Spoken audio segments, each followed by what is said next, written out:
Did you know Sheoldred the Apocalypse, the 4-mana 4/5 death touching, whenever you draw a card you take 2 life loss, and whenever I draw a card I gain 2, this thing is dominating formats. The average price for Sheoldred right now is $91, and that's just for the bog standard one. They're not all $91 though. The Phyrexian oil stamped Sheoldred the Apocalypse is $148. Meanwhile, on the other end of the spectrum, the cheapest one is the Dominaria United Phyrexian text one, coming in at $76 because no f***er can read it. Sheoldred is getting very, very expensive, and I wanted to talk about that and what that does for Magic and why I think this is actually quite a bad thing. If you're looking to pick up a single product or sealed product, including Sheoldred for your next RCQ, you can hit the link in the description below. Go to coolstuffing.com, use the code KENOBI at checkout, you get 5% off your order, and you get one of these Orc Army tokens that show me and my dog fighting back the hordes of Orc darkness. That was a bad take, but they don't call me One Take Kenobi for nothing. Sheoldred is heavily played in multiple mid-range decks in current standard, which doesn't really drive the price as much as it would have done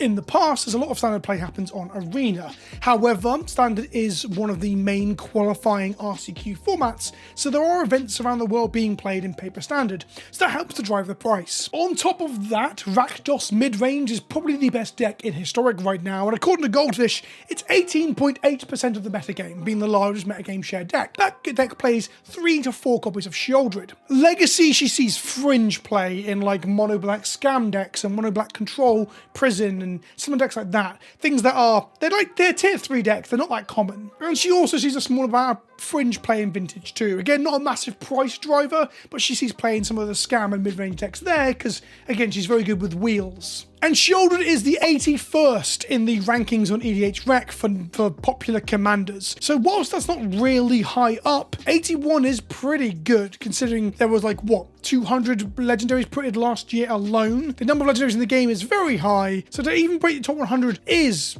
commendable. That's over a 2-year period on EDH Rec. Over the last month, if we do it in like a smaller time frame, because normally the 2-year thing is a good representation of what's happened with modern cards, but a month gives us a window into, is this competing with other cards that were printed more recently? Dominaria United was a little while ago now. But even when we look at the stats for the last 30 days, Sheoldred squeaks into the top 100 most popular commanders in 100th place. However, to break up this narrative of her being very popular in all formats, she's only in 0.2% of decks submitted to EDH Rec, which is a very low number. To get below the 1% actually surprised me. I thought she'd be in pretty much every black deck.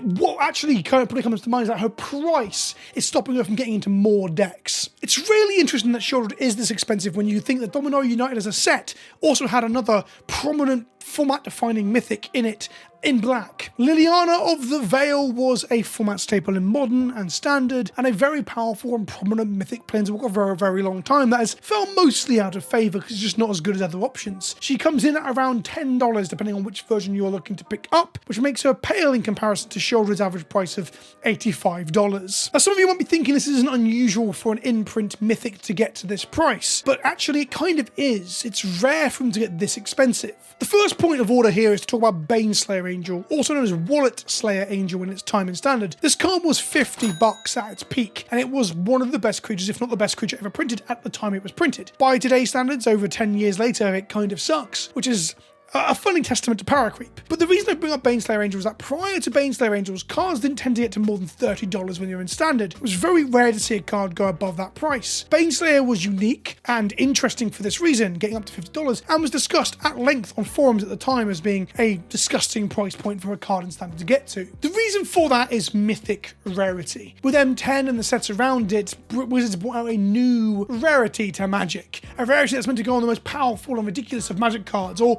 the cards that you wouldn't see as much in canon. Unique and bespoke effects. It wasn't meant to just go on the best cards for competitive play, because that was never meant to be the intention. But ultimately as a byproduct, or whether it's purposeful depending on how you look at it, it did make some rares just more expensive, because they only showed up in 1 in every 8 packs, instead of like normal rares that show up in every pack. Then came along a mythic powerhouse in Standard that was so good, it got banned. Jace the Mind Sculptor was a 4-mana planeswalker that was so pushed, it made a deck called Core Blade the best deck in Standard, which ended up pushing people to just stop playing Standard. People were fucking sick of it. It was so good that Patrick Chapin made a little rap song about it called Jace the Mind Sculptor Better Than All. No, I'm not joking. At its peak, Jace the Mind Sculptor reached $100 in Standard. It was the most expensive card to ever be played in Standard. After its banning, it trended downwards, but it was still seeing eternal play in Extended and Legacy. This meant at its peak, it got to $150. Yeah, this card that left Standard via a banning reached $150 due to just not being printed at all since, and seeing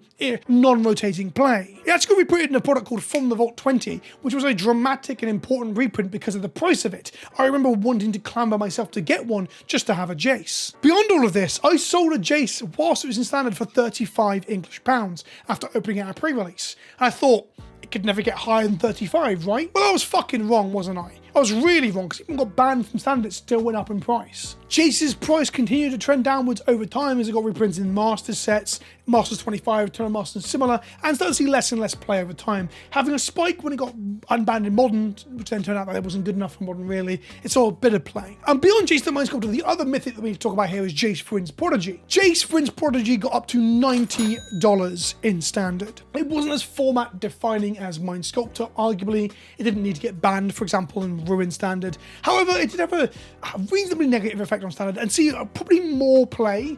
During Vryn's Prodigy's time in Standard, the mana bases allowed for 3 and 4 color decks to reign supreme, and that meant more people were playing blue in their decks, and with it only being 1 blue pip to cast, and it was a looting effect, it was very good at being a splashable powerhouse in your Wet Mardu or Moist Jund deck. And thus, more people needed them, and thus the demand for it was higher. But again, it was a mythic, so it demanded a high price tag for that reason. Both Mind Sculptor and Vryn's Prodigy both saw play in non-rotating eternal formats, whether that be Legacy, Modern, Extended, and similar, to varying degrees. Sheoldred, I would argue, probably sees more than that. And the other thing like really propping up Sheoldred's price right now is actually it's not rotating for a long old fucking time. In September 2024 is the next Standard rotation, and we're going to lose Innistrad, Kamigawa, and Streets of New Capenna. Dominaria United doesn't rotate until September 2025. This is a whole talking point that I might make a video about soon, with people being bored of the format, but then saying Standard is as best as ever been. There seems to be a hot debate about whether this is healthy or not. But ultimately it means that Sheoldred will be around as a linchpin and perhaps the best, most powerful creature in the format for a long old fucking time. And this brings us now to the value judgments and the subjective feelings that I have for this sort of thing. There's a running commentary about Magic where when you open packs, it's very rare to open anything of value because all the value is held in the top-heavy, super playable stuff like Sheoldred's. Open a pack of Dominaria United now, you need to open a Leyline's Binding, a Timeless Lotus, Liliana of the Veil,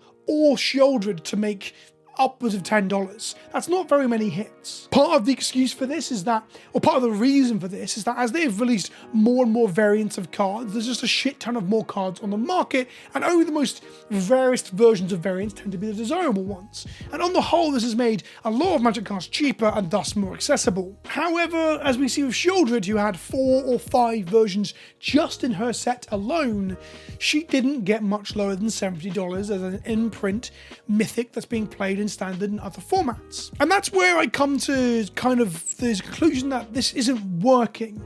This strategy is not doing what it should do. The real ideal that should be strived for is something I've spoken about before, where we have a cheap playable version like the original printing or the latest printing of Thalia, Guardian of Thraben, and then you have the WMCQ style promo or the Chase Rare variant that is the one that's collectible and expensive. In an ideal world, those Sheoldred shouldn't be more than $30, $20, even cheaper if we can, because people don't want to spend $80 on a playset of a card to play in Standard. That means people don't want to play Standard if it's that expensive. And then the Chase variants, the serialized or the oil slick, give them both different arts, because serialized there's only so many of them, where the oil slick version can be the primo stuff. That's what we should be striving towards. Much cheaper, affordable staples to play the formats and the games that we want to play. Meanwhile, we have expensive collectible ones for those who want to bling out their decks or get the best things for Commander, or whatever reason it is that you want expensive luxury cardboard. But that's not where we're at right now. We have Sheoldred being insanely expensive. That said, Sheoldred is an outlier. If you want to acknowledge the whole breadth of the picture, to not just make it a talking point we can bang a drum and stand on a soapbox about, Sheoldred being, upwards of $90 or whatever is not the whole story. Of standard legal cards right now, there are only 6 cards that are more than 20 bucks. Sheoldred, Agatha's Soul Cauldron, Mondrak, Glory Dominus, Beseiju Who Endures, the mythic Massacre, and Cavern of Souls. These are the only cards over $30. Sheoldred we've already talked about, but Agatha's Soul Cauldron, its price is being pushed by Eternal formats as well as standard. Mondrak is a commander card for the most part. Beseiju again is played in like every format. That's probably more like Sheoldred than Sheoldred is. It's probably sees more Eternal play than Sheoldred. If Beseiju was a mythic, it would probably be more expensive than Sheoldred if we're honest. Mythic Massacre is seeing small fringe amounts of Eternal play and was approaching $100 as an in-standard mythic that was basically paired with Sheoldred, so Mythic Massacre exemplifies the issues with the current mythic pricing and setup for opening packs in Magic. Cavern of Souls is a huge chase rare that they put into standard, but again, they put it at mythic. If they put this at rare, it'd be half the price it is here. And the last one that comes close to $27 is Gix, again, another mythic. Beyond that, your Traxxas and your Wanderers are all just over 20 bucks and trending downwards. So really, there's only a few outliers that this happens with, like Sheoldred. And I guess with Sheoldred, the uniqueness of it is that it's seeing so much play across so many formats, and there's also like multiples of as well.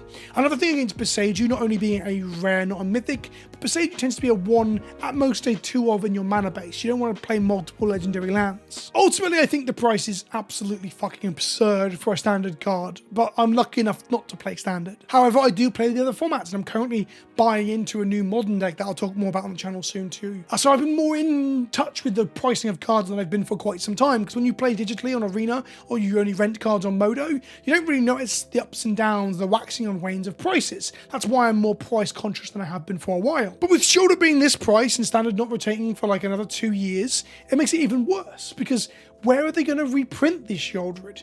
I guess they could put her into the list slots of a coming set. That would probably help to really make some sort of impact on this price. Or they could do, you know, event decks and pre-con decks that they've done before in the past. That'd be a good place to put Sheoldred as well. Either way, Sheoldred needs a reprint, and they should do something to avoid mythics in standard getting to this price again. It wasn't good when Jace did it, it wasn't good when the other Jace did it, and it's not good now either. But let me know what you think in the comment section below. Have I missed an important part of this story? Is there something else that goes into it that I haven't touched upon? Let me know in the comment section below, and I'll see you in the next one. Ta-ta for now.